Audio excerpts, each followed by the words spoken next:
الله الحمد لله نحمده ونستعينه ونستغفره ونؤمن به ونتوكل عليه ونعوذ بالله من شرور أنفسنا ومن سيئات أعمالنا من يهده الله فلا مضل له ومن يضلله فلا هادي له ونشهد أن لا إله إلا الله وحده لا شريك له ونشهد أن سيدنا وسندنا ونبينا وشفيعنا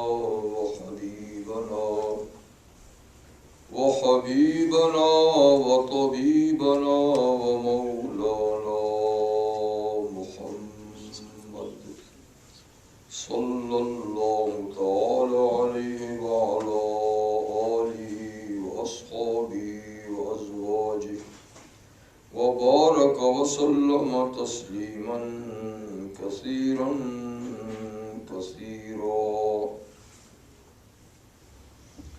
أما بعد أعوذ بالله من الشيطان الرجيم بسم الله الرحمن الرحيم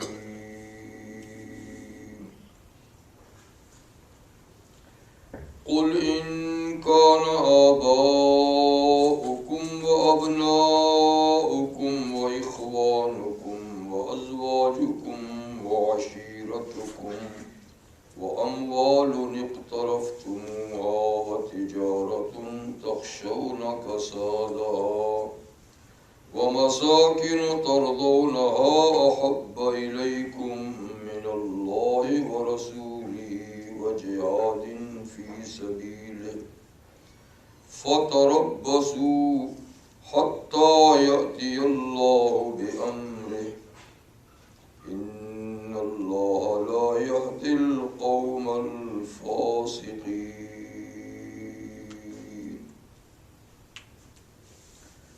وقال النبي صلى الله تعالى عليه وآله وسلم لا يؤمن أحدكم حتى أكون أحب إليه من نفسه ومن والده ومن ولده والناس أجمعين أو كما قال النبي صلى الله تعالى عليه وسلم. وقال عليه الصلاة والسلام لا يؤمن أحدكم حتى أكون أحب إليه من أهله وماله. وقال عليه الصلاة والسلام من أحبني كان معي في الجنة. صدق الله وصدق رسوله النبي الكريم ونحن على ذلك لمن الشاهدين والشاكرين والحمد لله رب العالمين. واجب الاحترام حضرات، سورہ توبہ سے ایک آیہ کریمہ اور سرور کونین صلی اللہ علیہ وسلم کے ارشادات عالیہ میں سے 3 حدیثیں آپ کو میں نے اس وقت سنا.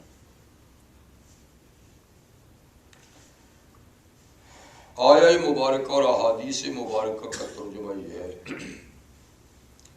اے نبی صلی اللہ علیہ وسلم فرما دیجئے لوگو، اگر تمہارے ماں باپ، تمہارے بیٹے یعنی اولاد، اور تمہارے بھائی، تمہاری بیویاں، تمہارا خاندان اور کنبہ،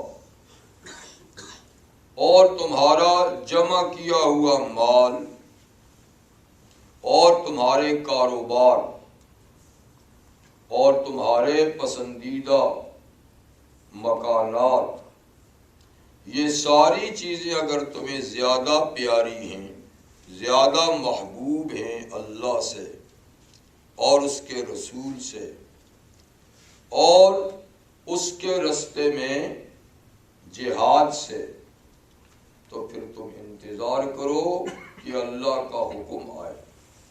یعنی اللہ کا کوئی عذاب آئے، کیونکہ اللہ فاسق لوگوں کو پسند نہیں کرتے، اور ان چیزوں کی محبت اگر اللہ اور رسول اور اسلام سے زیادہ ہوئی تو وہ پھر فاسق ہیں، پھر تو مومن نہیں ہے۔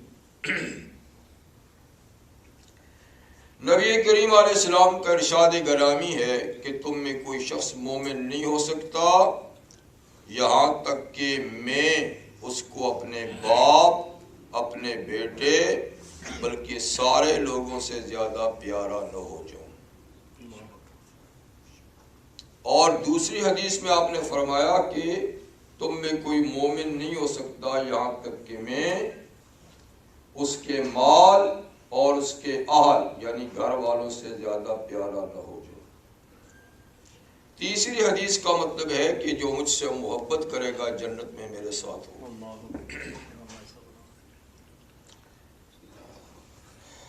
رحمت للعالمین صلی اللہ علیہ وسلم سے محبت یہ ایمان کا حصہ ہے، جیسے اللہ سے محبت ایمان کا حصہ ہے اور اس کے بغیر آدمی مومن نہیں ہو سکتا، ایسے ہی نبی کریم صلی اللہ علیہ وسلم کے جو اور ہم پر حقوق ہیں ان میں ایک حق یہ بھی ہے کہ آپ جان و مال بلکہ ہر چیز سے زیادہ محبوب ہیں۔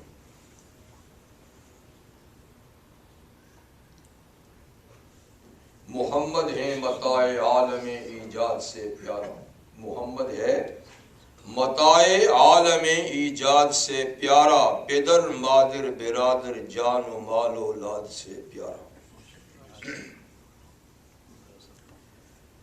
تو اس آیہ کریمہ میں اللہ تعالیٰ نے ہماری محبوب اور پیاری چیزوں کو گنا ہے۔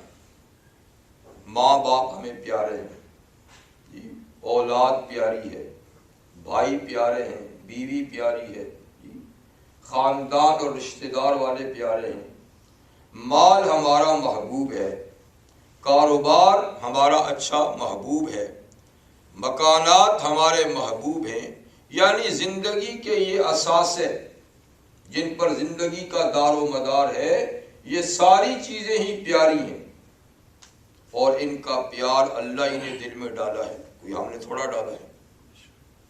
تو اس لیے فرمایا کہ یہ ٹھیک ہے، لیکن کچھ ایسی چیزیں ہیں کہ جن کی محبت ان سے زیادہ ہونی چاہیے، وہ ایمان کا تقاضا ہے، وہ اللہ کی محبت، رسول اللہ کی محبت اور دین اسلام کے لیے قربانی اور جد و جہد کی محبت، یہ اوپر ہونی چاہیے، یہ نیچے ہونی چاہیے، پھر ٹھیک ہے۔ اور اگر سلسلہ الٹا ہو جائے، اللہ اور رسول اور دین کی محبت مغلوب اور ان چیزوں کی محبت غالب ہوگی تو پھر ایمان نہیں ہے، پھر فسق ہے، گناہ ہے، کفر کی بات ہے۔ تو رحمت عالم صلی اللہ علیہ وسلم کے بن جملہ حقوق میں سے ایک حق جس کا آج میں ذکر کروں گا وہ ہے محبت۔ ایک حق ہے آپ کا تعظیم و تکریم اور ادب و احترام کا، کہ آپ کا ادب اور احترام، تعظیم سب سے زیادہ ہو اللہ کے بعد، اللہ کے بعد جی۔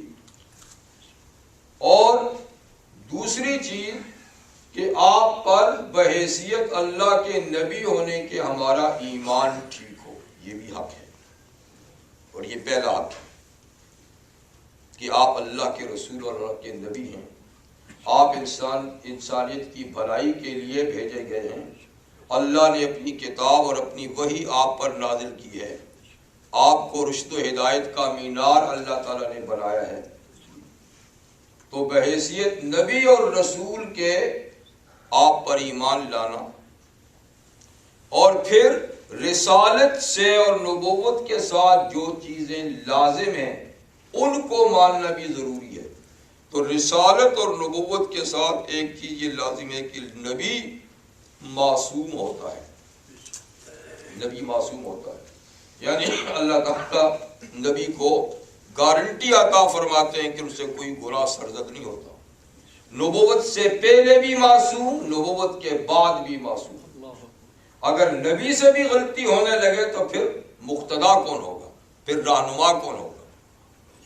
چونکہ ان کو اللہ تعالیٰ نے مطاع مطلق بنایا ہے، اپنی اطاعت کے ساتھ ان کی اطاعت کو لازمی قرار دیا، اطیعوا اللہ واطیعوا الرسول، اور من اطاع الرسول فقد اطاع اللہ۔ تو اس کا مطلب یہ کہ وہ بالکل بے خطا ہے۔ اسی لیے تو کہا کہ ان کی اطاعت مطلق ہے، بغیر کسی شرط کے، جیسے اللہ تعالیٰ کی اطاعت بغیر کسی شرط کے۔ تو اس کا مطلب یہ ہے کہ نبی معصوم ہوتے ہیں، نبوت سے پہلے بھی اور نبوت کے بعد بھی۔ جن چیزوں میں ان کی تھوڑی سی گرفت ہوتی ہے، جیسے کہ قرآن مجید میں آدم علیہ السلام کا ذکر ہے، حضرت یونس علیہ السلام کا ذکر ہے، تو یہ گناہ نہیں ہے، اس کو کہتے ہیں لغزش۔ لغزش، نبی سے لغزش ہو سکتی ہے جو گناہ نہیں ہے، اور ان کی لغزش بھی چونکہ مقام بہت بلند ہے تو اس کو سخت خطا میں شمار کیا جاتا ہے، تو وہ گناہ نہیں ہوتا۔ گناہ تو وہ جو قصد و ارادے سے کیا جائے، جو چیز جو قصد و ارادے سے نہ ہو، خطا ہو جائے، جی اجتہادی خطا ہو جائے، یا جو چیز بھولے سے ہو جائے، اس کو گناہ نہیں کہتے۔ تو آدم علیہ السلام سے جو خطا ہوئی وہ بھولے سے ہوئی، خود اللہ تعالیٰ نے سورۃ طٰہٰ میں فرمایا، جی فَنَسِيَ وَلَمْ نَجِدْ لَهُ عَزْمًا، آدم بھول گئے تھے اس دانے کو کھانے میں، اس درخت کا پھل کھانے میں، آدم بھول گئے تھے، انہوں نے قصد و ارادے سے نہیں کھایا، تو بھول تو گناہ نہیں ہے۔ تو بہرحال نبی کے ساتھ ضروری ہے کہ نبی معصوم ہوتا ہے، ہر نبی معصوم ہوتا ہے۔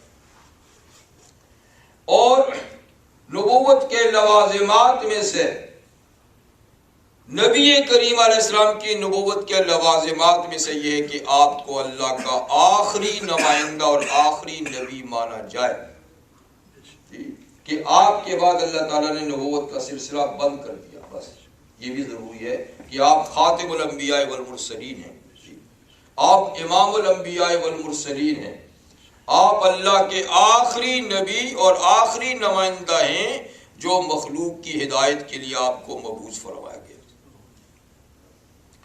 تو یہ آپ کے حقوق ہیں، لیکن میں نے آج جو بات کرنی ہے وہ آپ کی محبت کا ذکر کرنا ہے، اس لیے کہ اللہ تعالیٰ نے فرمایا کہ 3 چیزوں کی محبت ہر چیز کی محبت سے غالب ہے، اللہ کی محبت، رسول اللہ کی محبت، اور اسلام کے لیے جد و جہد، اسلام کی نصرت، اسلام کی مدد، اسلام کی نشر و اشاعت، یہ سب سے مقدم ہونی چاہیے۔ باقی اسباب محبت رسول اللہ صلی اللہ علیہ وسلم کے اندر وہ ہیں جو خود اللہ کی محبت کے اسباب ہیں، کہ اللہ تعالیٰ کے لیے جو میں نے اسباب ذکر کیے تھے محبت کے، ایک کمالات کا موجب ہیں، کمالات دینے والے ہیں، تو کتنے بڑے با کمال ہیں۔ پھر اللہ نے جن کو کمال دیے تو سب سے بڑا کمال رحمت للعالمین صلی اللہ علیہ وسلم کو دیا، کہ آپ کو نبوت کا کمال دیا۔ نبوت اور رسالت انسان کے اندر سب سے بڑا شرف، سب سے بڑا عہدہ، سب سے بڑا منصب نبوت ہے۔ ہر نبی اس منصب کا حامل ہوتا ہے، اور پھر حضور تو خاتم الانبیاء ہیں، اس منصب کا اختتام ہی اللہ تعالیٰ نے آپ پر کر دیا، اس سے بڑا کمال کیا ہو سکتا ہے۔ اسی طریقے سے میں نے عرض کیا تھا کہ اللہ تعالیٰ کی محبت دل میں لانے کے لیے ایک احسان ہے، تو اللہ تعالیٰ محسن مطلق ہیں، سب پر بلا واسطہ احسان کرنے والے ہیں، سارے احسان اللہ ہی کی طرف سے ہم پر ہیں۔ لیکن اللہ کے بعد اگر ہمارا سب سے زیادہ محسن ہے تو وہ رسول اللہ صلی اللہ علیہ وسلم۔ رسول اللہ ماں باپ سے بھی زیادہ محسن ہے، اولاد سے بھی زیادہ، ہر چیز سے زیادہ محسن ہے۔ اللہ تعالیٰ آپ کے تعلق کو جو مومنوں کے ساتھ ہے اس آیت میں بیان کرتے ہیں کہ النبی اولیٰ بالمؤمنین من انفسہم، وَأَزْوَاجُهُ أُمَّهَاتُهُمْ، کہ نبی کریم علیہ السلام کی ذات گرامی مومنوں سے ان کی جان سے بھی زیادہ قریب ہے.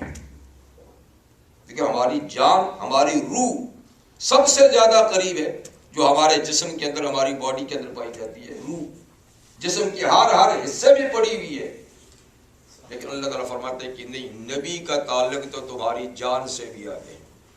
جان بھی دوسرے نمبر پر ہے، نبی کی تعلق پہلے. جی، اور فرمایا اسی تعلق کے ناطے ان کی بیویاں تمہاری مائیں ہیں.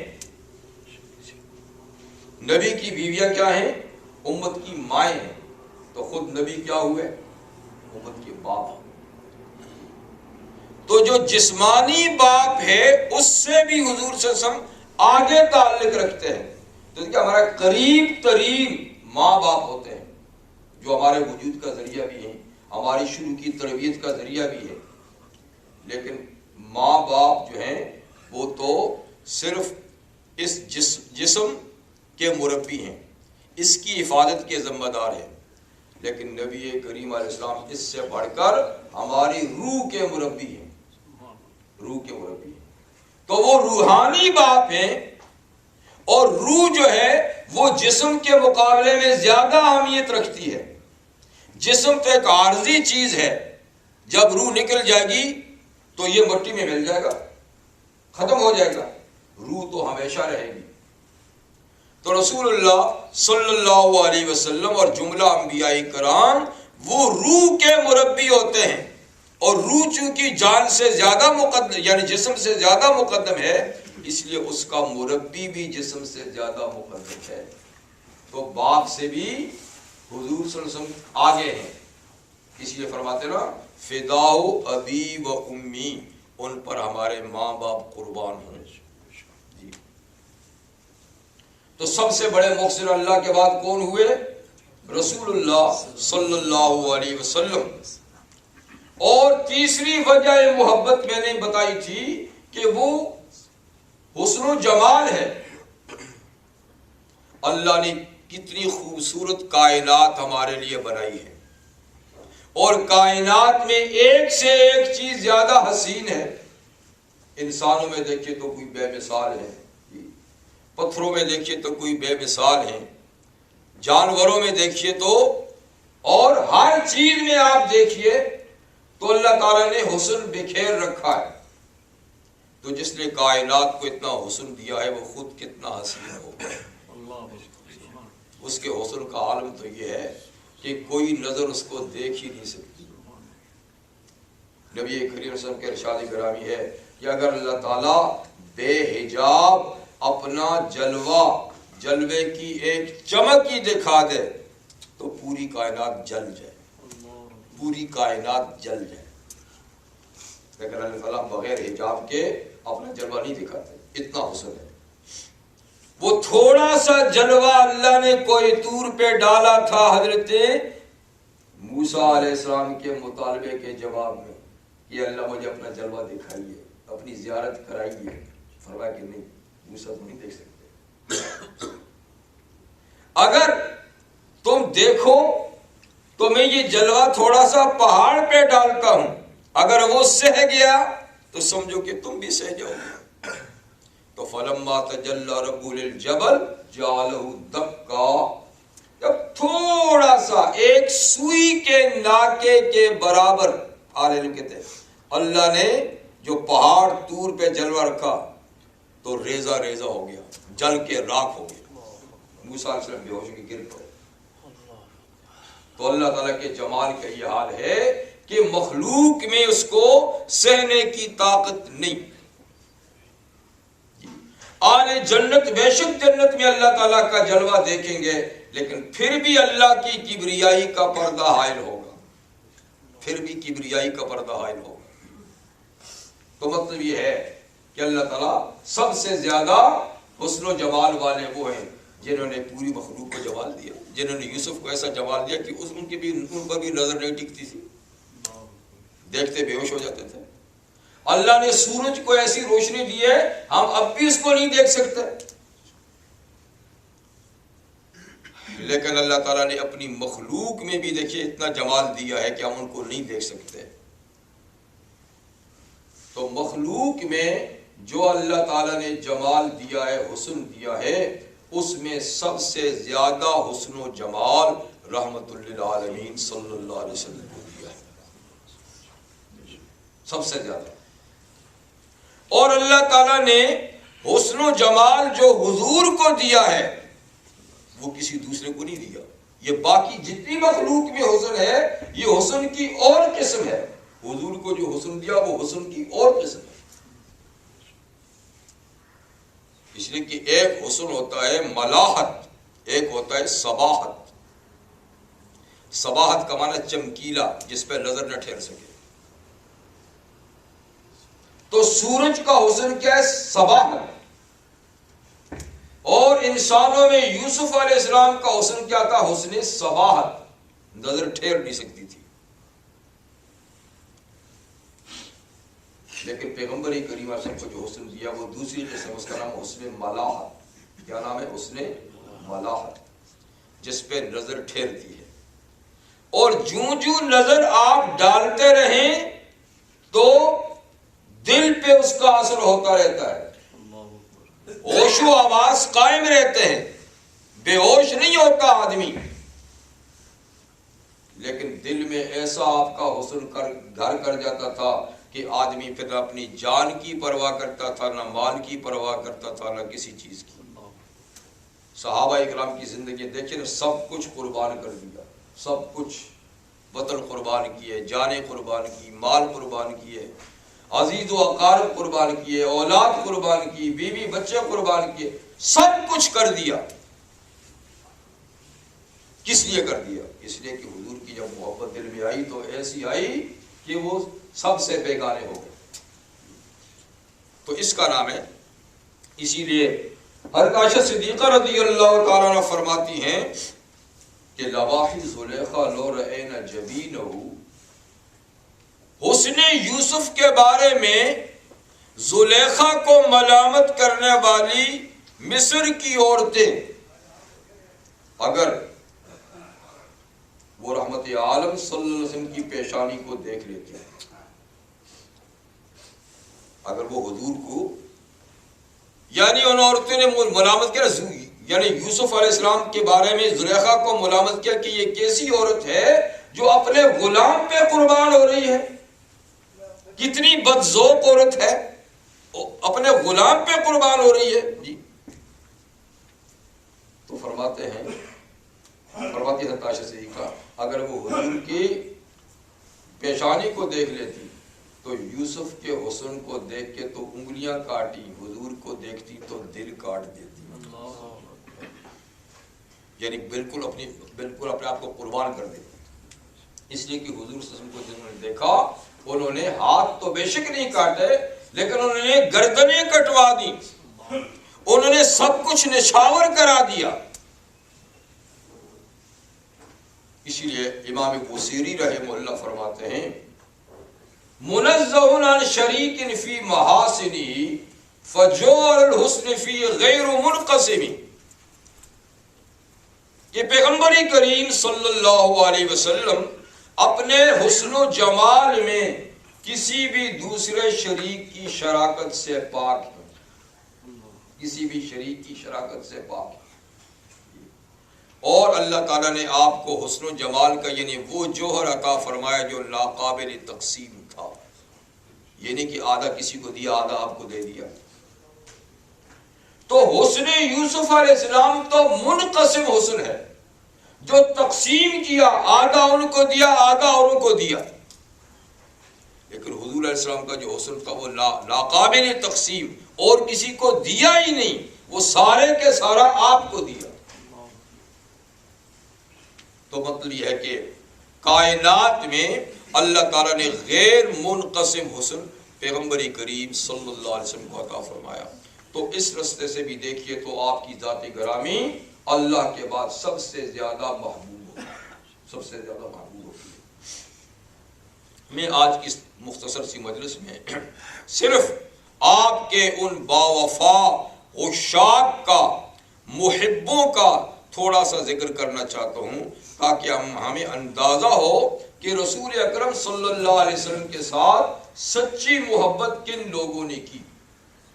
ہم بھی ان کے ساتھ سچی محبت کرنا چاہتے ہیں تو آپ کے ان محبین اور آپ کے ان عشاق کا رستہ اختیار کریں اور محبت کرنا ہم ان سے سیکھیں. اس لیے کہ ہم اپنے گرد و پیش میں محبت کے جو چرچے ہوتے ہوئے دیکھتے ہیں یہ میں سمجھتا ہوں سچائی پر مبنی نہیں ہے. سچائی پر مبنی محبت وہ تھی جو اس جماعت نے کی جس جماعت کو اللہ نے خود آپ کے لیے منتخب کیا، آپ کی صحبت کے لیے منتخب کیا.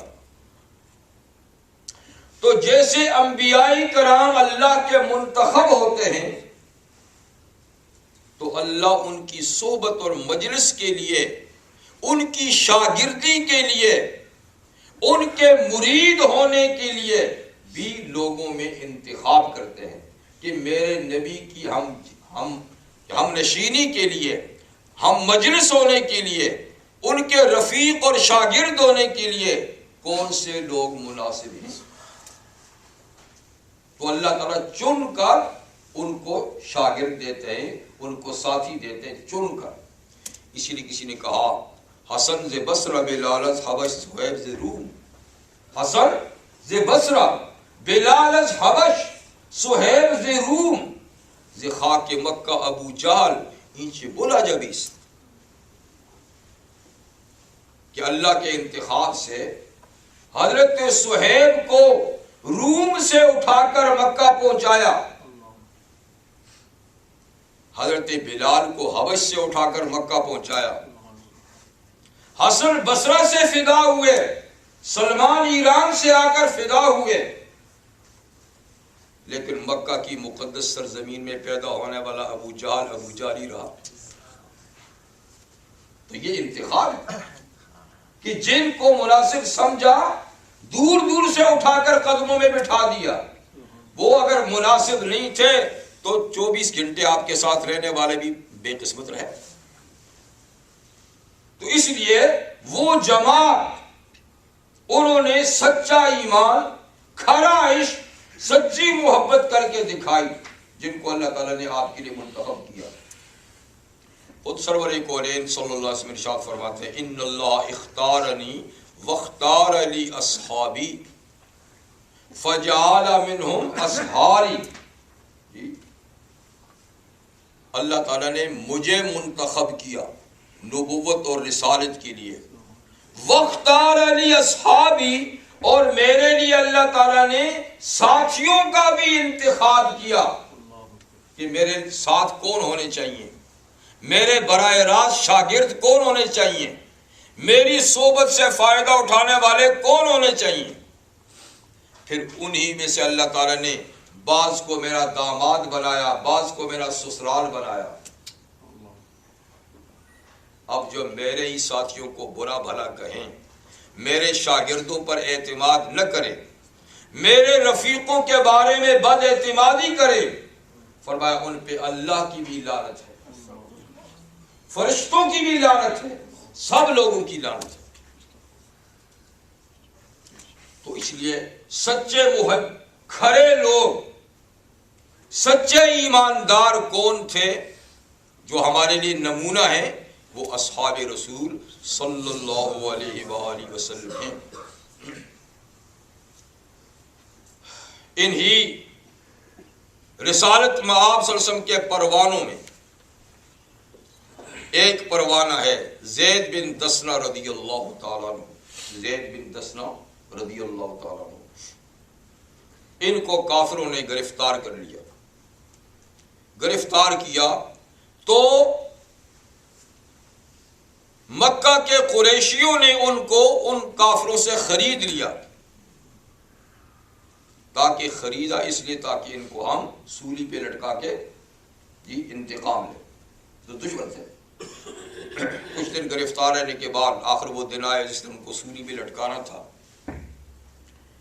تو سفیان بن حرب جو اس وقت کفر کے نمائندے تھے، بعد میں تو صحابی بن گئے، لیکن اس وقت کفر کے نمائندے تھے، وہ بھی موجود تھے. انہوں نے حضرت زید سے کہا کہ زید، اگر اس وقت معاذ اللہ ثم معاذ اللہ، یہ نقل کفر نہیں ہوتا، اگر تیری جگہ محمد صلی اللہ علیہ وسلم کو سولی پہ لٹکایا جاتا اور تو اس وقت گھر میں ہوتا تو کیا خیال ہے؟ کیا خیال ہے؟ جن کی محبت کے امتحان، انہوں نے کہا کیا کہتے ہو، کیا کہتے ہو؟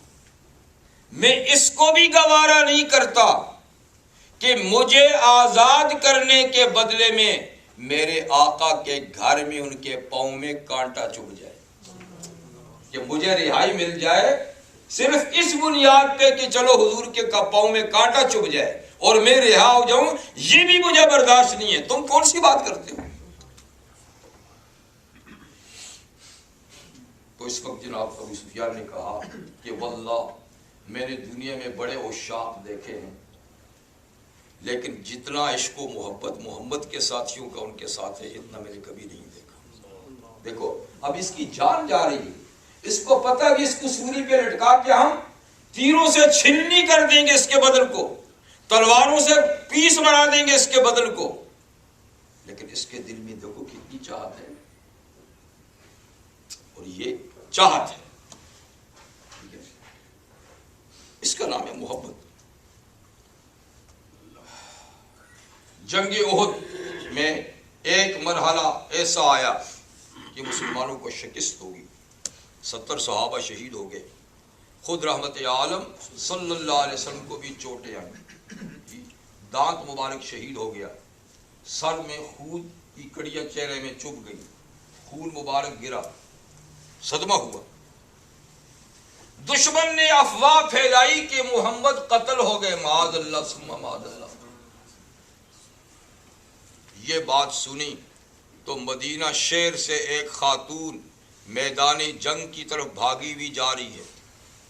خاتون وہ ہے کہ اس جنگ میں اس کا بیٹا بھی شہید ہو گیا، اس جنگ میں اس کا بھائی بھی شہید ہو گیا، اس جنگ میں اس کا شوہر بھی شہید ہو گیا، یعنی 3 اہم شخصیتیں اس کے گھر کی اس جنگ میں شہید ہو گئیں. وہ جا رہی، یہ بات سن کر جا رہی ہے کہ حضور شہید ہو گیا. رستے میں کوئی ملا تو کہا بی بی آپ کا بیٹا شہید ہو گیا. کہا انا للہ و انا الیہ راجعون، یہ بتاؤ کہ میرے آقا کس حال میں ہے؟ کہا وہ تو ٹھیک ہے. آگے گئی، کسی اور نے کہا آپ کے شوہر کا بھی انتقال ہو گیا، شہید ہو گیا. کہا انا للہ، یہ بتاؤ کہ حضور صلی اللہ علیہ وسلم کی مزاج گرامی کیسے ہے؟ کہا وہ تو ٹھیک ہے. پھر بھی کہ جب تک آنکھوں سے آپ کو دیکھ نہیں لوں گی مجھے قرار نہیں آئے گا. آگے جاتی تو کوئی کہتا ہے کہ جناب آپ کے والد گرامی بھی شہید ہو گئے. کہا انا للہ و انا الیہ راجعون. یہ بتاؤ کہ حضور سلامت ہے؟ کہا جی وہ سلامت ہے. کہا جب تک دیکھ نہیں لوں گی تو قرار نہیں آئے گا. تو جاتے جاتے آخر کسی نے اشارہ کر کے بتایا کہ دیکھو وہ پیغمبر کریم صلی اللہ علیہ وسلم زندہ سلامت ہے. جب آقا کے چہرے پہ نظر پڑی تو وہ خاتون جس کے گھر کے 3 معزز قریب ترین افراد شہید ہو چکے تھے، اس نے کیا کہا؟ کل مصیبت بعدک جلل یا رسول اللہ، کہ آپ کے ہوتے ہوئے ساری مصیبتیں برداشت ہیں یا رسول اللہ، آپ سلامت ہیں تو بس جیسے کچھ نہیں ہوا. یہ ہے رسول اللہ صلی اللہ علیہ وسلم سے وہ محبت جو حضور نے فرمائی کہ سب سے زیادہ ہونی چاہیے. دیکھیے باپ بہت معزز ہے، شوہر، بیٹا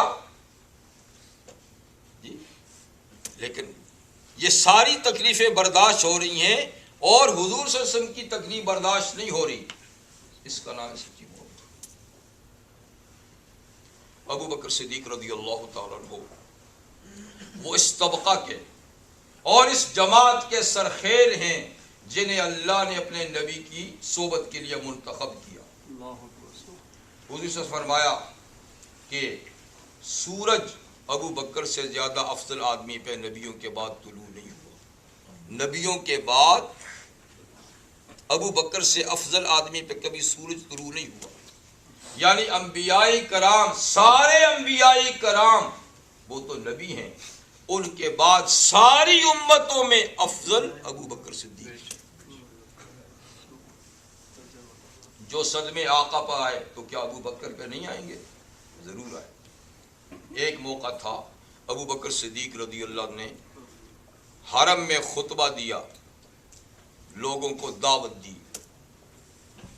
تقریر کی، جس کا اثر یہ ہوا کہ سارے مشرکین آپ پہ پل پڑے، چاروں طرف سے آپ پہ حملہ کیا، تم کون ہوتے ہو ہمیں دعوت دینے والے؟ اتنا مارا، اتنا پیٹا ابو بکر صدیق کو کہ سر کے بال تک اتر گئے، لوچ گئے، چہرہ لہو لہان ہو گیا، ہوش و حواس کھو گئے، گر پڑے۔ تو آپ کو سہارا دے کر آپ کے گھر میں پہنچایا گیا، ذرا آنکھیں کھلیں، ہوش آئی تو پوچھا حضور صلی اللہ علیہ وسلم کی مزاج گرامی کیسے ہیں؟ طبیعت پوچھنے کے لیے کئی لوگ گئے تھے، ہر قسم کے لوگ گئے تھے، ان کا جن کی وجہ سے یہ مصیبت آئی ہے پھر انہی کا نام لیتے ہو، جن کی وجہ سے تم پہ یہ مصیبت آئی ہے، یہ مار پڑی ہے، پھر انہی کا نام لیتے ہو؟ کہ جب تک ان کو میں دیکھ لوں چین نہیں آئے گا۔ ماں نے دودھ پیش کیا کہ بیٹا زخمی ہوئے ہو، اتنا خون بہا ہے کہ تھوڑا سا دودھ پی لو۔ کامی جب تک یہ حضور صلی اللہ علیہ وسلم کو دیکھنے لوں گا ایک گھونٹ نہیں اتر سکتی۔ بہرحال آپ کو تسلی دی گئی کہ نہیں وہ تو ٹھیک ٹھاک ہے، کہانی میں جب تک دیکھوں گا نہیں تو مجھے قرار نہیں آئے گا۔ حالانکہ اس وقت حضور صلی اللہ علیہ وسلم کے ساتھ کوئی چھیڑ چھاڑ نہیں ہوئی، آپ دوسری جگہ میں تھے، لیکن ان کو خیال ہے کہ مجھے اتنا مارا گیا تو میرے محبوب کا کیا حال کیا ہوگا ان لوگوں نے۔ آخر ایک دو خواتین نے سہارا دے کر ان کو حضور صلی اللہ علیہ وسلم کے پاس پہنچایا گیا۔ تو اس وقت دار ارقم ایک مکان تھا، اس میں حضور صلی اللہ علیہ وسلم تبلیغ کا کام انجام دیتے تھے، حرم میں تو اجازت نہیں تھی۔ دار ارقم میں جب پہنچائے تو حضور صلی اللہ علیہ وسلم بیٹھے ہوئے تھے، ان کو دیکھا تو حضور صلی اللہ علیہ وسلم نے ان کو گلے سے لگا لیا، پیار کیا، محبت کی۔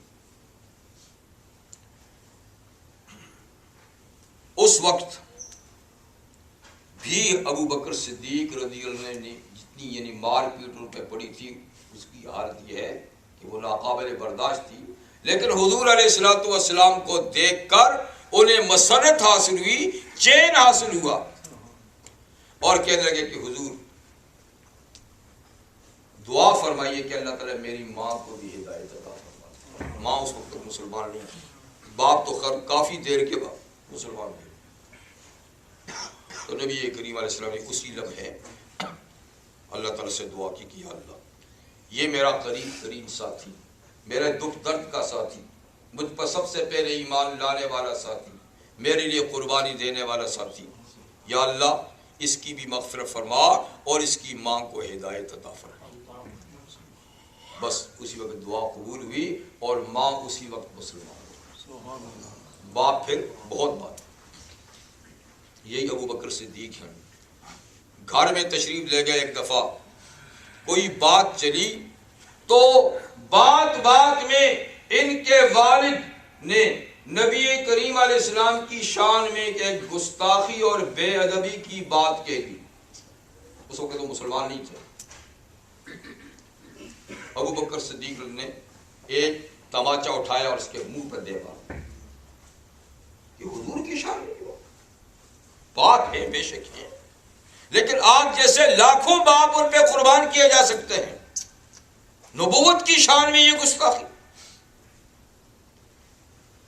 پھر حضور کی خدمت میں گئے اور واقعہ ذکر کیا۔ آپ نے فرمایا ابو بکر باپ کو مار دیا؟ کہا آقا یہ تو میں نے مار دیا، اگر اس وقت میرے ہاتھ میں تلوار ہوتی تو میں گردن اڑا دیتا۔ آپ کی شان میں گستاخی، یہ ابو بکر کے لیے قابل برداشت نہیں ہے۔ تو برادران محترم، حضور سے ایسی محبت تھی کہ جس پہ یہ لوگ سب کچھ نثار کرتے تھے، اور یہی محبت مطلوب ہے۔ کیا آج کسی کے پاس یہ ہمت ہے؟ ہم میں سے کسی کے پاس یہ جرأت ہے؟ نہیں، ہم تو صرف باتوں والے ہیں،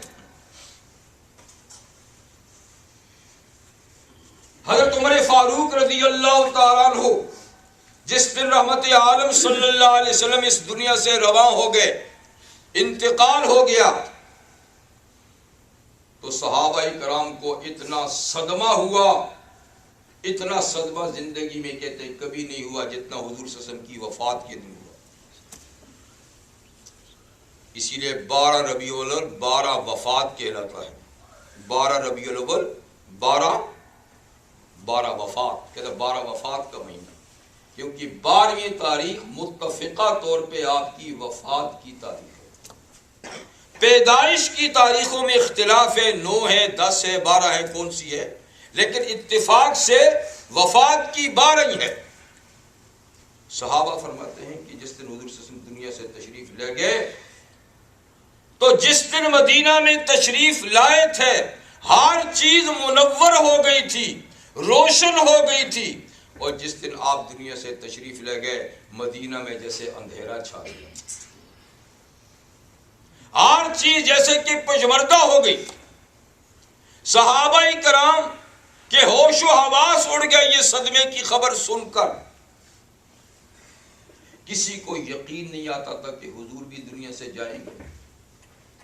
اسی لیے عمر فاروق نے تلوار سونتی، ہاتھ میں لی اور باہر گشت کرنے لگے اور کہا جس نے یہ کہا کہ حضور نے انتقال کر لیا ہے تو سر تن سے جدا کر دوں گا، حضور پہ موت نہیں آ سکتی۔ بس وہ اس طریقے سے ہم سے الگ ہوئے جیسے موسیٰ علیہ السلام کوہ طور پہ جایا کرتے تھے پھر آ جاتے تھے، تو حضور بھی کہیں اللہ کے پاس گئے پھر آ جائیں گے، لیکن فوت نہیں ہوئے۔ اتنی یعنی ہوش و آواز ان کی چلی گئی، ان کو یقین نہیں آتا تھا، تا وقت کہ ابو بکر صدیق نے خطبہ دیا اور فرمایا کہ حضور کا انتقال ہو گیا۔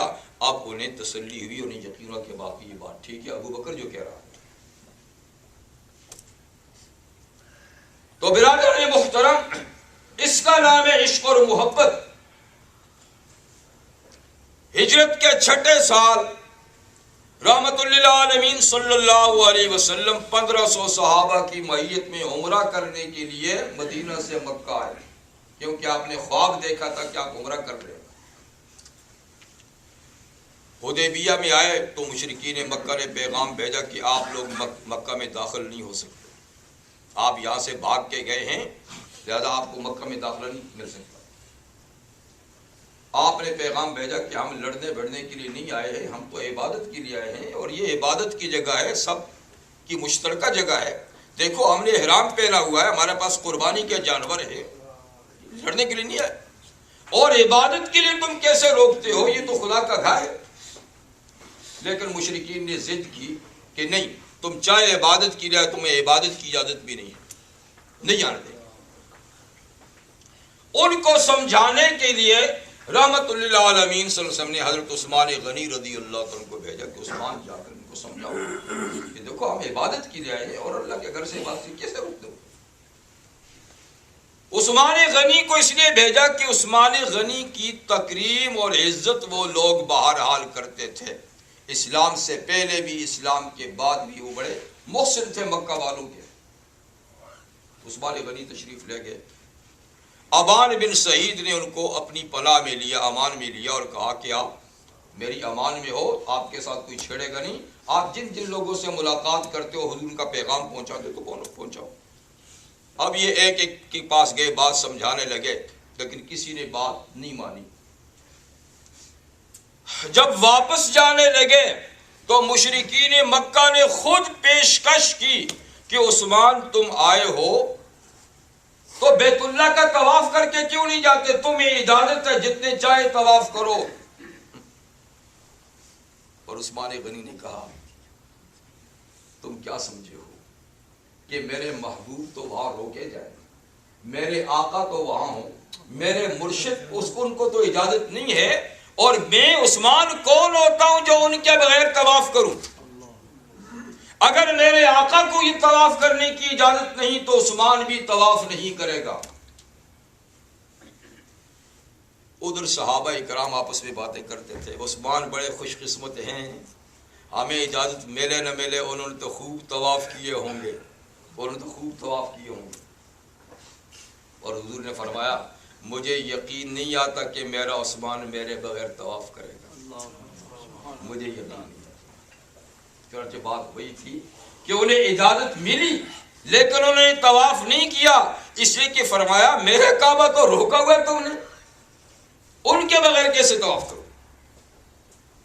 اس کو کہتے ہیں وفا، اس کو کیا کہتے ہیں؟ وفا۔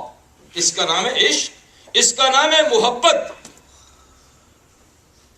آج ہم میں سے کسی کو اجازت مل جائے کہ جاؤ یہ طواف کرو تو ماشاء اللہ بڑی خوش قسمتی کی بات ہے، ہمیں تو اجازت مل گئی ہے، چلو جی فلانے کو رکاوٹ مل گئی، فلانے کو رکاوٹ مل گئی، چلو مجھے تو یہ سعادت مل گئی ہے۔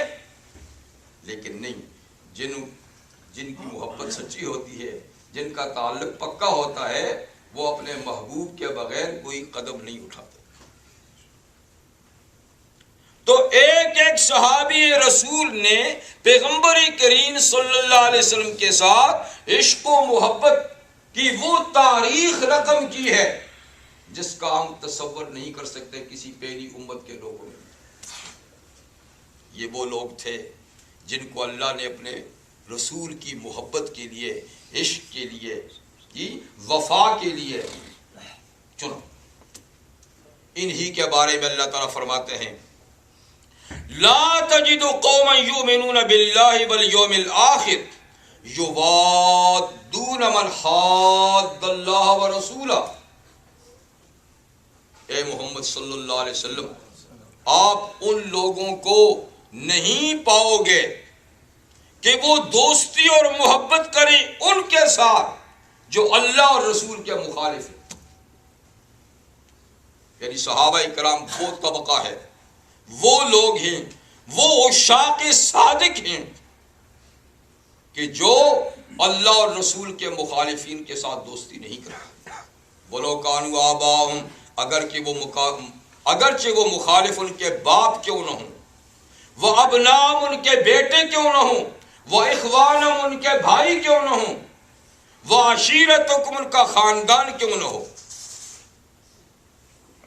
اس لیے اولئک کتب فی قلوبہم الایمان، یہ طبقہ جن کو رسالت مآب صلی اللہ علیہ وسلم کی رفاقت کے لیے اللہ نے چنا ہے، ان کے دلوں میں فرمایا اللہ نے ایمان لکھ دیا ہے، دلوں میں ایمان لکھ دیا ہے۔ لکھنے والے ایمان کے اللہ ہوں اور لکھا جائے دل پر تو یہ تحریر مٹ سکتی ہے، بدل سکتی ہے۔ کتنے احمق اور بے وقوف وہ لوگ کہ یہ لوگ حضور کے جانے کے بعد بدل گئے تھے۔ ظالموں، ان کے دل میں تو اللہ نے ایمان لکھا ہے، یہ بدلنے والے نہیں۔ وَأَيَّدَهُمْ بِرُوحٍ مِّنْهُ، اور اللہ تعالیٰ نے اپنی روح اور اپنی قوت سے ان کی مدد بھی کی ہے، اور اللہ تعالیٰ ان کو بہشت بری میں داخلہ دیں گے جن میں نہریں بہتی ہیں، اور رضی اللہ عنہم ورضوا عنہ، اللہ ان سے راضی ہو چکا ہے، یہ اللہ سے خوش ہو چکے ہیں۔ اور اولئک حزب اللہ، یہ جماعت جن کی تربیت رحمت عالم صلی اللہ علیہ وسلم نے کی، یہ اللہ کی پارٹی ہے۔ حزب کہتے ہیں جماعت کو، یہ اللہ کی جماعت ہے۔ تو صحابہ کس کی جماعت ہیں؟ اللہ کی جماعت ہے۔ اور پھر الا ان حزب اللہ هم المفلحون، خبردار اللہ کی جماعت ہی آخرت میں کامیابی سے ہمکنار ہوگی۔ یہ کامیاب جماعت ہے، یہ بامراد جماعت ہے، یہ خوش قسمت جماعت ہے، یہ سچے لوگوں کی جماعت ہے۔ تو اگر ہم نے پیغمبر کریم علیہ السلام کے ساتھ محبت کرنی ہے، اور کرنی ہے اس کے بغیر ایمان نہیں، تو پھر ہم نے محبت کس سے سیکھنی ہے؟ محبین سے، جنہوں نے حضور سے محبت کی۔ ان کی تاریخ پڑھیے، ان کی سیرت پڑھیے، انہوں نے کیسے تعلق رکھا۔ انہوں نے نعرہ بازی کی محبت نہیں کی، جلسے جلوسوں کی محبت نہیں کی، کھانے پینے والی محبت نہیں کی، انہوں نے دل کی گہرائی سے محبت کی۔ ان کی سیرت میں یہ چیزیں نہیں ملیں گی جو ہم نے بنا رکھی،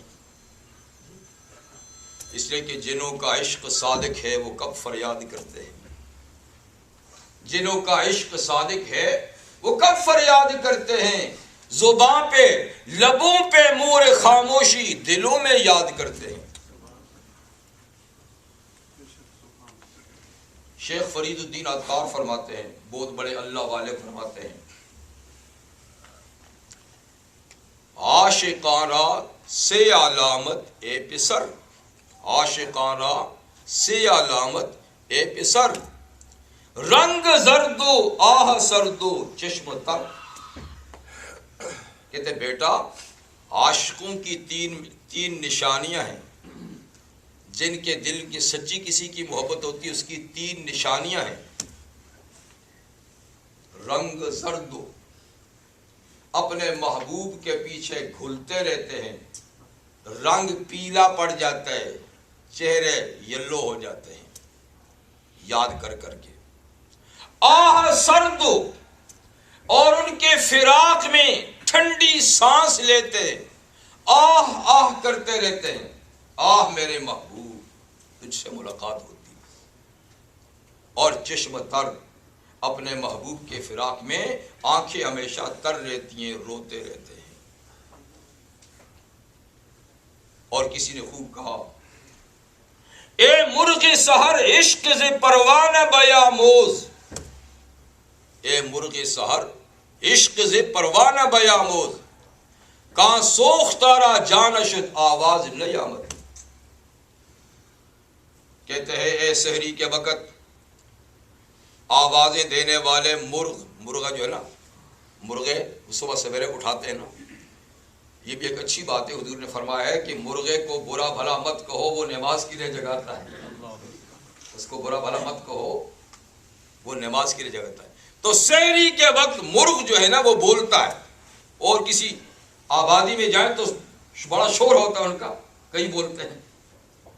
تو کسی نے کہا اے مرغ سحر، اے سحری کے وقت آذانے دینے والے مرغے، عشق سے پروانہ بیاموز، نعرے بڑے مارتا ہے، عشق پروانے سے سیکھ، پتنگے سے سیکھ۔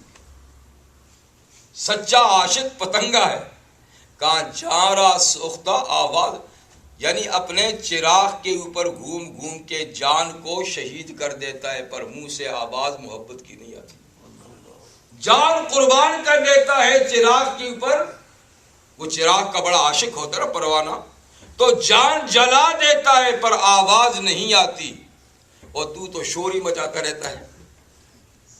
تو بھائی سچی محبت شور شرابے کا نام نہیں، بلکہ دل میں محبوب کے لیے کڑتے رہنا، اور اپنے قول اور اپنے عمل سے، اپنے ظاہر اور اپنے باطن سے اپنے محبوب کی بات کو ماننا،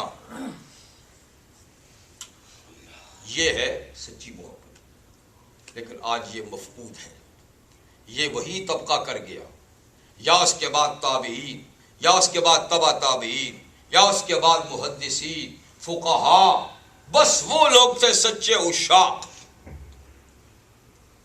اللہ تعالیٰ ہمیں بھی سچی عشق، سچی محبت، ایسی محبت کی جس کے بعد اپنے محبوب